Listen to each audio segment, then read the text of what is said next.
حضرت عبداللہ ابن عباس فرماتے ہیں میرے نبی پاک علیہ السلام نے میری تربیت فرمائی، حضور نے میری تربیت فرمائی، اور محبوب پاک علیہ السلام نے فرمایا عبداللہ یاد رکھنا، یہ نوجوان دوست میری بات لکھ لیں، پریشان لوگ میری بات لکھ لیں، جن کے پاس قوت فیصلہ نہیں وہ اس بات کو لکھ لیں۔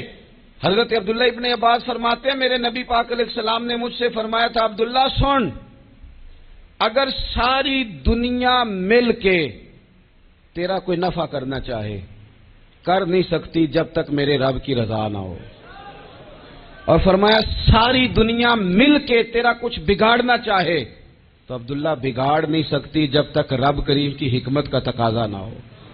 لوگوں سے ڈرنا، لوگوں کی طرف دیکھنا، ماحول دیکھ کے اپنے راہ کا تعین کرنا، ہر بندے کے خیالات کے مطابق ڈھلنے کی کوشش کرنا، فلانا نہ ناراض ہو جائے، فلانا نہ ناراض ہو جائے، وہ جس نے ہونا ہو جائے، بس رب رسول ناراض نہ ہو۔ اپنی زندگی میں اپنے مالک کو مولا جان کے، بل اللہ مولاکم، اللہ تمہارا مولا ہے، وَهُوَ خَيْرُ النَّاصِرِينَ، وہ بہترین مددگار ہے۔ توجہ جب بھی کریں رب کی جانب کریں، اپنے دل کا قبلہ درست رکھیں، سوچوں کے زاویے سیدھے رکھیں۔ میرے بھائی، مالک جب بندوبست کر دے نا، جب مالک بندوبست کر دے پھر ایسا بندوبست کرتا ہے کہ لوگوں کے پاس نا چارہ نہیں رہتا۔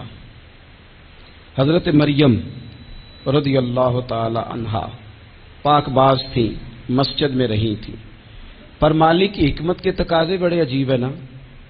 پھر جناب مریم کو اللہ تعالیٰ نے بغیر شوہر کے اولاد عطا کر دی۔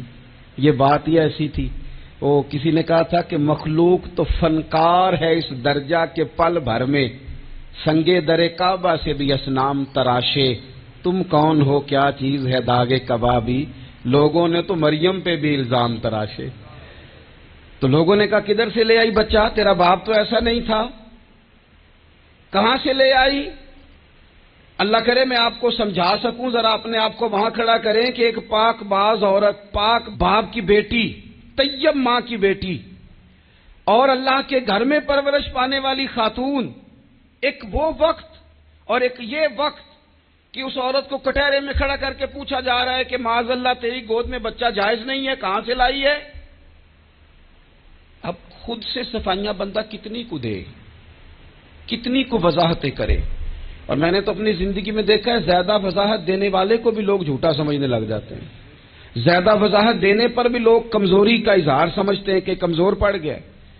آپ صلح کی کوشش کرتے ہیں، سامنے والا بزدل سمجھ لیتا ہے، زیادہ وضاحتیں بھی کمزور کر دیتی ہیں۔ اب حضرت مریم کو کٹہرے میں کھڑا کر کے کہا بچہ کس کا ہے؟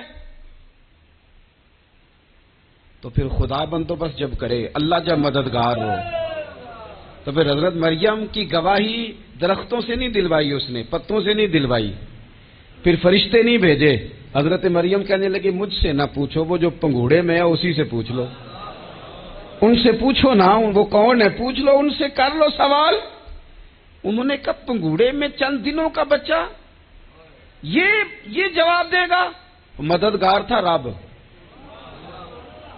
ان کی برات کا اعلان کرنا تھا مالک نے، اور جب مالک اعلان کر دے، جب مالک تیری صفائی دینا چاہے، جب مالک تجھے دنیا کے سامنے نکھارنا چاہے، تو پنگوڑے میں لیٹے حضرت عیسیٰ بول کے کہنے لگے انی عبداللہ آتانی الکتاب، فرمایا میں اللہ کا بندہ ہوں، رب نے مجھے کتاب عطا کر کے نبی بنا کے دنیا میں بھیجا ہے، میں اللہ کا بندہ ہوں، کتاب لے کے آیا ہوں، نبی بن کے آیا ہوں۔ پھر پنگوڑے سے اعلان ہو گیا، پھر بچہ بول پڑا۔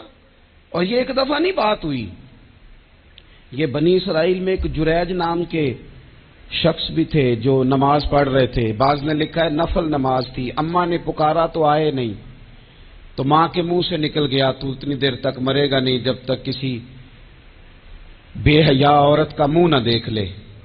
تو وہ عبادت گزار تھے، لیکن لوگوں نے ان کی عبادت، ریاضت، پرہیزگاری کو نہیں دیکھا، بس ایک عورت کو بھیج کے الزام لگوا دیا۔ وہ عورت آیا جایا کرتی تھی، اب آ جاتی ہیں عورتیں، مسئلہ پوچھنے کی نیت سے بھی آ جاتی ہیں، ماحول میں کچھ جگہ ایسی بھی ہیں جہاں عورتیں دم کرانے کے بہانے آ جاتی ہیں۔ وہ خاتون آتی جاتی تھی، اس خانقاہ پہ آستانے پہ یہ بخاری میں موجود ہے. پھر اس نے کہا میری گود میں جو بچہ ہے یہ انہی کا ہے. مجھے بتائیں کیسے بندہ وضاحت دے.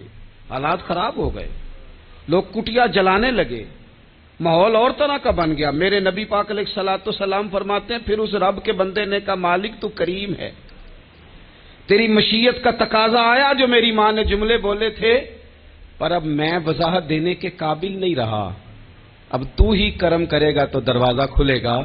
تو وہ چند دنوں کا بچہ پنگوڑے میں بول کے کہنے لگا میں اس درویش کا نہیں، میں تو فلانے چرواہے کا بچہ ہوں، وہ جو بکریاں چراتا ہے. رب کی مدد کو پکاریں، اپنے ساتھ اپنے مالک کی مدد کو شامل کریں، تھوڑے رزق پر بھی گزارا اچھا ہونے لگ جائے گا.